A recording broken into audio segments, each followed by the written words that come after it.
platform is all about meaningful insights, powerful stories, and transformative learning. Let's begin this journey of inspiration and impact together. Today we have with us a truly inspiring personality, Manahil Hafiz, Pakistan's youngest certified NLP trainer by the American Board of NLP at just 22. With a background in clinical psychology and over 6 years of experience, she has trained and coaches individuals worldwide, helping them break limiting beliefs and unlock their potential. She is also the founder of Neural Nexus, where she is transforming lives through impactful learning experiences. We are delighted to have her on the show. Welcome, Manahil, on the show, and it is the short introduction from my side for you. But I want to tell you that introduce yourself to our audience that they can know more about you from your side. Okay, over to you, Manahil. Assalamu alaikum. Thank you so much, Iram, for having me on the show. It's an absolute pleasure. And for sure, I would love to tell about myself. My name is Manahil, as you all can see, and I am a certified trainer of neuro-linguistic programming, timeline therapy techniques, and I'm also a master coach certified by the American Board of NLP. And currently, I'm serving as a trainer and a coach, providing trainings and sessions to all the people in the world belonging to different cultures, different countries, and irrespective of their age, their gender, their religion, their academic background. So, if I just briefly tell my journey, I started this field of mental health when I was 18-year-old, just 18 years. And then, going forth and forward, 22 was the age when I officially certified and cleared my exam as a trainer. And now, I'm around about turning 26, very soon. And, all these years, it has been devoted completely to the betterment of people around me, and all this time I have devoted my entire self towards the empowerment of people around me. So yeah, that is about me. Okay, Manahil, it's very good to listen about your educational background and experience and your work. It is very inspiring. So let's move toward my first question. And you achieved the title of Pakistan's youngest certified NLP and timeline therapy trainer at just 22. What inspired you to choose this path so early in life? I think the very brief answer to this would be observation. An observation that, if people around me had physical challenges, like challenges with their health, maybe a kidney issue or a heart issue or a, throat infection, that was attended to like a very serious matter, and, if it was like, your liver is not functioning, people would put their entire finance into it, their energy into it, everything they have into it, just with the intention that we need to save the life, right? We need to save life, is so precious. And for the well-being of the body, it is very essential to get that transplant. But I observed, and I started seeing people around me also dying with depression, also dying with committing suicides around the world, or maybe giving up on life. And then I realized that that is also death, right? That is also loss of a human life. If that is so precious, why only to be considered with something that shows on an x-ray or that shows on an MRI? What if something can't be scanned? Isn't it that important, when it is at the end eventually ending in a suicide or maybe the end of a life, which is again equally precious? So for me, I was a medical student, and that is how it helped me analyze this. I was basically a pre-medical student, and I was very much ready to give my medical exam. But then I realized that I think we have enough doctors. I think we have been speaking about physical health a lot in Pakistan, but who is going to become that custodian who talks about the issues, the challenges that people can't see with their eyes, or maybe on tests, on x-rays, that they are equally painful, they are equally important to have a healthy and overall beautiful emotional well-being. So that was basically a realization through observation, where I actually decided to quit the journey of being a medical doctor, and I immediately shifted to starting my journey with the field of basically mental health. So that is how I began. And over these over the quest of like 2 to 3 years, where I worked nationally with people, internationally with people, back a few years back, I found out about NLP, where I began my journey. And sooner, very sooner, so I was around 2021, in that bracket, where I started learning NLP. So I became a practitioner, then I became a master practitioner, and 22 was finally the age where I decided that if I really want to do something in life, it's that. And people told me, 22, when you're just giving that exam, which people are maybe giving at their 40s, 50s, 60s, even that age. And I said, it's fine. If it is knowledge, if it is a skill, why not? I would love to give a try. And then, of course, with like lots of hard work, of course it took that, but I was able to clear that exam and certify by the board as their official member, as well as a trainer. And that is where I started my journey of now teaching people NLP, so that they can go out and help people outside to get out of their let's say stuck states, or maybe the states of depression, stress, anxiety, whatever you call it. Okay, I must say that mental health is a very important issue today in our society, and we are very bad in this. And people are there are every third person in our society is the case of mental health issues. You are right, and your field is also very important. So I'm moving toward my next question. That is, can you share a turning point or personal experience that motivated you to work in the field of mental health and NLP? I think that's a great question. And I think when we don't feel something on a personal level, when we don't, go through the pain ourselves, I think we really don't have that sense of empathy as well. And I think that's a very right question to ask, because, when we are in our teenage, we go through a lot of changes, a lot of hormonal changes, a lot of changes with our perspective of looking at people around us, right? We even sometimes don't agree with our parents or peers, because we see the world very differently.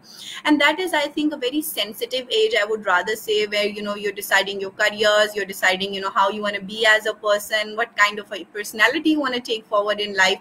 And I think that is a very vulnerable state of life. In my teenage years, I found myself going through a lot of depression, and I'm very transparent about it, and I do not feel ashamed to talk about it, that there had been days I had suicidal thoughts, because I thought, what is this life for? Why to struggle for this life, right? So the idea is, yes, I have been to that place where I was like, okay, I need help, I don't know what to do in life. And there was no concept back in time. If I think about 2016, 17, 2015, in Pakistan, I could not see a place I could go to, that there was no concept of mental health, and we are just at the end going to our friends that are equally our age. What do we expect from those innocent souls to bring for us, right? So I think mostly in a culture in Pakistan, one thing we lack is communication in families, right? The communication of elders with the youngsters in the house, that also I think contributes a lot. And then I think no professional help that is there. And I think then we are all in a place where we are suffering in silence, because we don't know where to just vent it out or talk about it, and we do not know even a safe place. So for me, that was the turning point. I said that, okay, if I do not have someone, I want to become that someone for somebody in my life, right? So that, and even now, I meet 10, 15 people every day now, reaching out to me from so many different places around the world. So I see a reflection of me in them, like, when back in time I was going through that pain. So that entire empathy of working hard and not giving up comes from a point of going through that pain myself. That was the turning point. Okay, it is your story, and you are the first change maker in the society, and you are the problem solver, as you are the survivor of this problem also. So, I want to tell my audience that if you are enjoying this session, please don't forget to like and comment and share with your friend, and your support helps me create more valuable content like this. Because if you want to agree with us or disagree with us, or you want to say anything, suggestion or idea, my comment box is open for you people. You can give your comment in all my social media handles. So let's move, Manail, toward my next question. That is, Okay, Ji. For those who are new to it, NLP and its power, how would you explain neuro linguistics program in simple and relatable terms? All right. So, neuro linguistic programming, if I explain it in the easiest manner, and I think that is the frequently asked question that just we want to understand it at a layman language terminology. So I would rather say that these are set of techniques that are going to help you in your performance enhancement in life. Either you are stuck in your personal life, your emotions, your relationships, your academics, any place like that. NLP is so the other day in one of my webinars, one of the students said that it acts as an enzyme, right? So it's basically speeds up the process in life, of you being stuck or maybe just going very slowly because you're not able to gather that amount of energy to go forward in life, right? So the idea is NLP works on the phenomena of cleanup work, your negative thinking, the negative emotions that hold you back at times, the limiting beliefs: I'm not good enough, I won't be able to start a business, I won't be successful in what I am doing, inner conflict: should I go for this or should I go for that? And what you are doing, you're just stuck in the middle. You're not even able to do what you are doing, and the other thing is always in your mind, right? So these situations where people actually are stuck for sometimes 30 years, sometimes 20 years, sometimes even more than that, right? And they are just with one thought, with one belief in their mind, they are not able to move forward in life. So NLP, with the use of the integration of the language, the neurology, you can say the neurology of the mind, how these systems together bring the output. If we understand that, and if we can change the input, the input that we are taking and the perspective that we are giving to that input, that is going to basically change the world around us, right? And I think this is one of the very famous quotes, that if the world within you changes, the world around you changes. So even the people you look at and they're very positive in life, they're very passionate in life, they're like, it's now or never. You might have met people like that in life, so they have the same environment, they're living in the same world, right? It's just the perspective that they have of looking at the world. So NLP allows people to change the perspective of looking at the situation through multiple techniques that are being, you can say, practiced over 5 decades now, because it started in 1975 and we are landing at 2025 now. So 50 years of thorough practice and use of these techniques, and helping people around the world to become the ideal version or a very close version to their ideal self in their life. That is about NLP. Okay, very good introduction of NLP. In my point of view, you help the people to boost their self, clear their mindset and their ambition and work, and give them positivity and lower their negativity or confusions or all these things. Okay, it's a very good field. Moving toward my next question, that is, how can NLP and timeline therapy अच्छा, हाँ, timeline therapy help individuals overcome negative emotions, limiting beliefs, and inner conflicts? Great. So I think I'll just continue the last question's answer. The idea is that basically NLP has a certain imaginative processes. Also, you can say it also involves active imagination processes. It also involves certain techniques that help you with the relaxation, right? Just like loosening the frame. It allows you to basically think out of the box, right? So basically, it's not like we are going to change people around you, or we're going to bring people from your life and counsel them. No, if you they're not with me, I cannot do anything with them, right? So even if I literally pick up a person from your life that you think is a problem, and I fix that person also, let's say, okay, uh, maybe a month later another person comes up, then what are you going to do, right? So basically, making people understand that blaming, shaming, and justifications in life are not gonna assist you in terms of anything. Rather, it is going to take you to a minus capacity where you are loosening, you can say, or you are losing yourself in the process as well, right? Because you are just overburdenizing yourself with certain negative emotions, anger, sadness, fear, guilt, hurt, anxiety, whatnot, just you name it and it's there. So the idea is we make the person resilient to cope. That is the entire, let's say, the phenomena, the concept, the intention, that we make resilience in that person better through making them understand their strengths and weaknesses. But we do not suggest, advise, or recommend. We basically use the power of their own unconscious mind to help navigate the challenges in life. I really need to integrate the conscious and the unconscious mind of the person, so that that disparity goes away and they are self-reliant for all the challenges that are coming in their life. Because if they're holding on to a coach or any person in their life, I think that's a failure then. So my intention is to make them self-resilient, self-sufficient, and having an integration inside them, so they are able to cope any person or any situation that comes in their life. So that is how this whole thing works actually. Okay, I understand that you help the people to cope their problems by their self without any help, independent type things. Or I want to raise a one question that is in my mind. That is the technique of meditation or yoga are also included in NLP?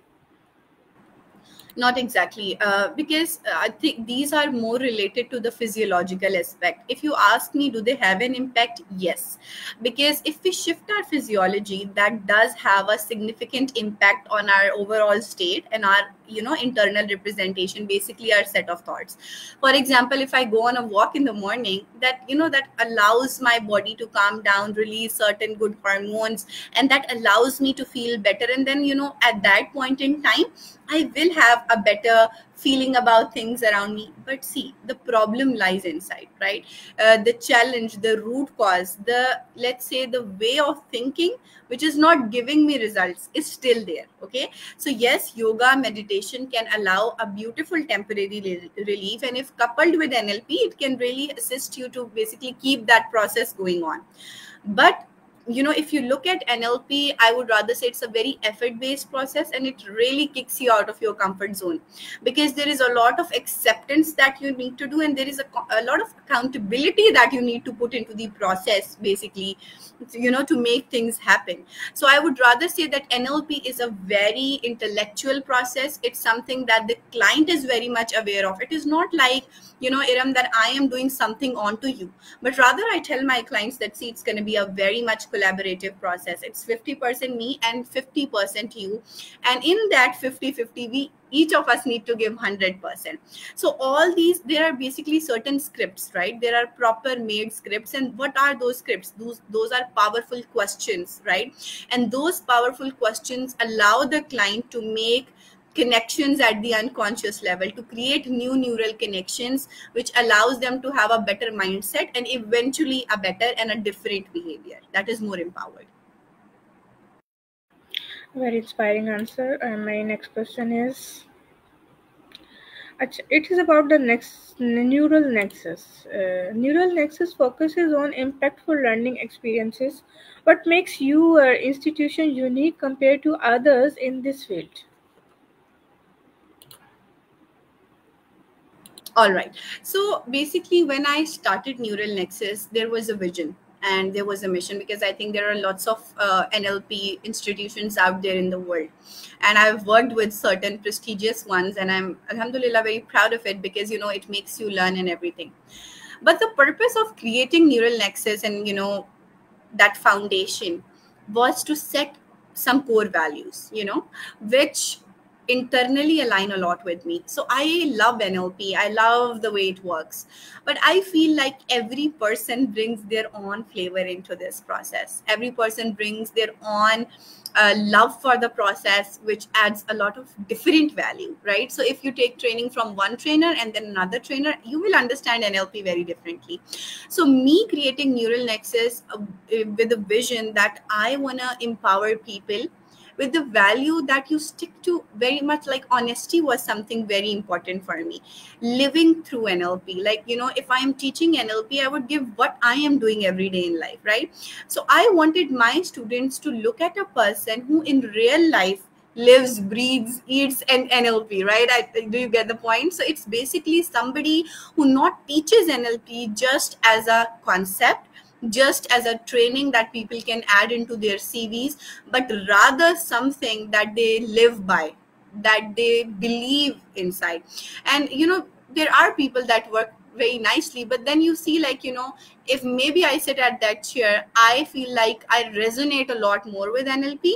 And when I would teach people, I think I can make them more aligned with the concept and the results it can bring. So this was just a thought. It was a difference of values that I think every trainer holds, and everyone is doing beautiful the way they can. Everyone is doing the best with the resources they have available.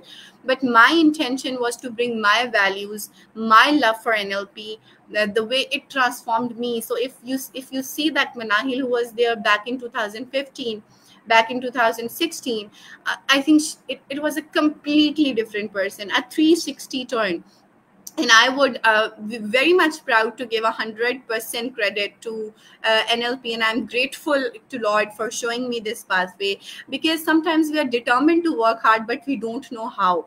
So NLP has given me that pathway, that light to go forward, and I want to just reflect that light out through Neural Nexus, an institution that swears by NLP, that lives by NLP, and then that I think holds a lot of more value for my students as coaches and practicing in their further life.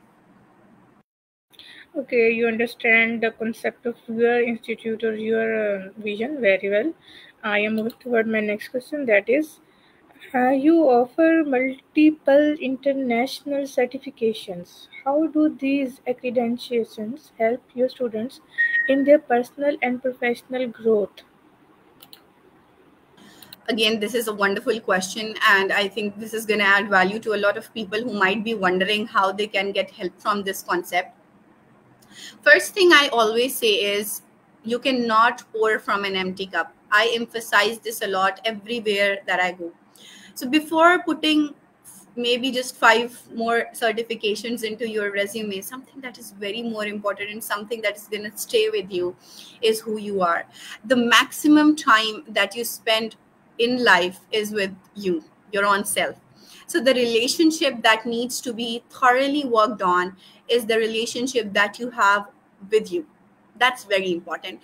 And if you have that relationship in place, if the relationship that I have with myself is in place, then eventually I will be a wonderful professional, a wonderful mother, daughter, son, husband, wife, whatever, right? But this is the first place, right? Before being any person in somebody's life or a professional in somebody's workplace, you are a person yourself. NLP focuses on the extensive cleanup work on yourself first, right? And I'll share something. When I came into the field, I was like, oh great, I'm gonna become a coach for people around the world, I'm gonna transform lives, I'm gonna help people. But something I realized, and I'd be very honest to admit it, that I realized somebody who needed the highest amount of work was myself, right? And I feel like that's very true. That is the acceptance we all need, that I need to change first. And even when I didn't start practicing NLP, when I changed, I was a better daughter, I was a better sister, I was a better friend eventually. So not even practicing NLP professionally, you are giving a lot to the society if you only work on yourself, because you're related to people in different capacities. That is the first part of it. Personal level, right? Then the professional level, definitely. See, NLP teaches you communication. It allows you team building, to learn team building, leadership, conflict management, you name it, and it's there, right? Negotiation, agreement frames, how to conduct meetings, everything, right? Everything. So if you have a skill set with you like this, it's gonna really transform how you perform at workplace. And one more thing, it gives you an additional career choice. So a lot of people, when they are done with their NLP trainings, they start their coaching business, they are coaching people around the world, they're gaining their financial freedom. So they are using this skill set either as a part-time career or either as a full-time career. A lot of people left jobs and started NLP full-time. I think that was one of the most amazing things that I have witnessed over these years. So people shifted to full-time coaching, they're making good income, they're supporting their families, or some people are doing jobs, but later at the evening they might take 1 or 2 coaching sessions and they are getting some additional income from that. So yes, then it also allows a gateway to financial freedom and a new business idea that is helping a lot of young girls at this point, a lot of young youngsters, young boys that are supporting their families also. So I think it's beautiful in every way: personal development, professional development, financial development, emotional development, you name it, and it's there. Okay, great answer, very inspiring, and I understand the term. So I am also become interested in NLP by your answer. So I'm moving toward my next question. That is, what is your training style, and how do you make sure that participants not only learn but also apply NLP techniques in real life? That's great. So when I am training, and I've been to trainings where there is a trainer, and that person is going on and on and on and on, and then the training ends.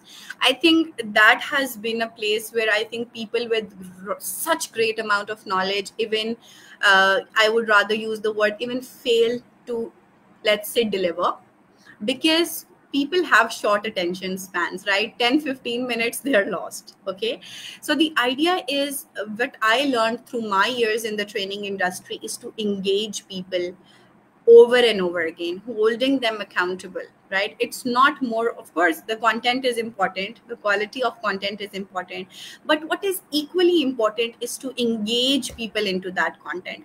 So my trainings are such that every 10-15 minutes I'm going to cold call you. So I can promise you one thing: you can't sleep in my trainings. Okay, so they are definitely on the international timing. So for some people it's midnight, for some people it's real early morning.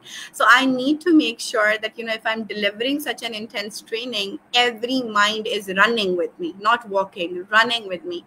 So I would, if I'm teaching a topic, even if it's the first time for you, I would just pick you up, and I would engage you in that. I was like, tell me what you think of it. And even if that's completely the opposite, I would say, great, thank you for sharing the perspective, that's how it actually looks like.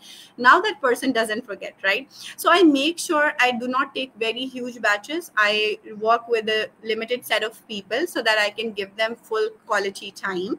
I make sure nobody is going completely, let's say, half conscious from my trainings. And I take a viva.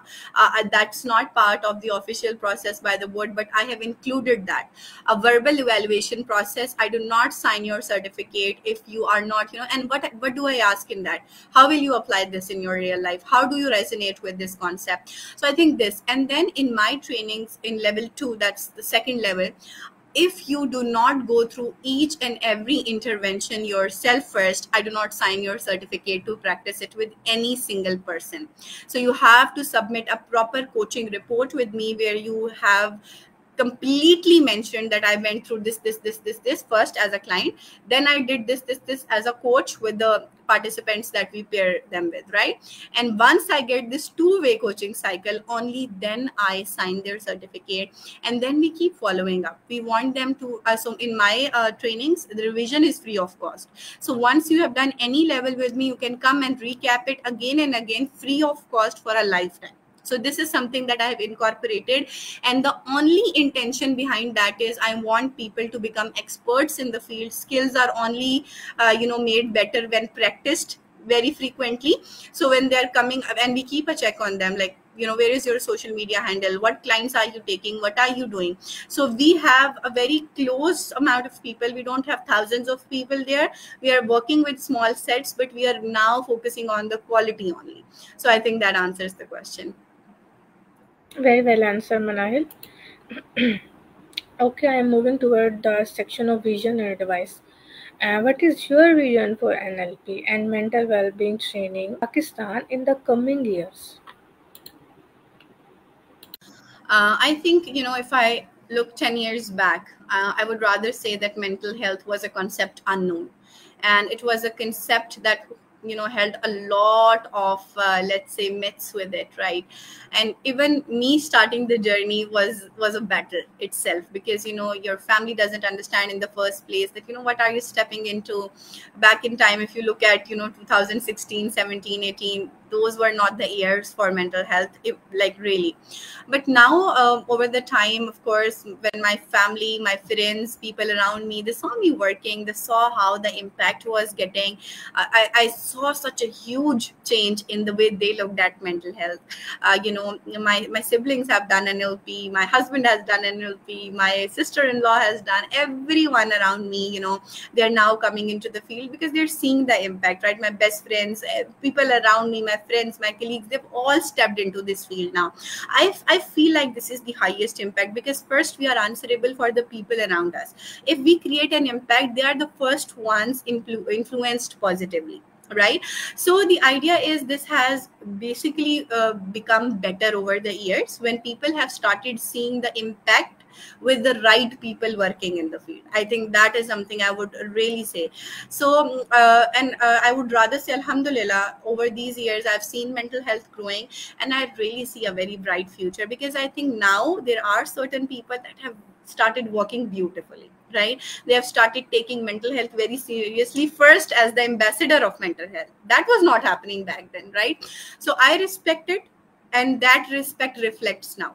So then I am now seeing a lot of good people in the field, and I really really hope to, and I really really see a very beautiful and bright future for mental health in the coming years also in my country, and I am part of that mission fully.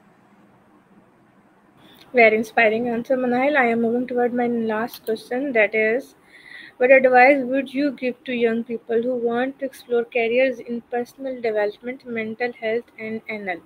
It is my last question. Sure. So I think NLP is not a choice. It is, I think, if I could go back in time, uh, I would do NLP like at a very young age, the youngest age I could. And then when I look back, I see if I had done NLP maybe when I was 12, 13 years old, I would have been at some other place today, right? Because it has really, made my journey so empowering over these few years only. So if you are even 12, 13, 14 years, I would say NLP is just gonna really transform the way you look at the world. And the mistakes we make in life, I think you will save yourself from that. You will have a wonderful strong resilience to look at the world and to battle the world more efficiently. So I think it is for everyone, no matter what age, what career, what academic background you are. Explore it and give it a chance, and this would be the most life transforming experience of your life, inshallah. Okay, Manahil. It has been a pleasure having you with us on the Insight Sphere. Stay connected for more insightful conversations. See you in the next episode, and thank you very much for joining us today. And I hope this conversation inspired you and all the people as much as it inspired me. Until next time, stay curious and keep growing, and take care yourself. I will come again with another guest, with other story, with other thoughts, conversation, new ideas. And till then, take care yourself. Allah Hafiz.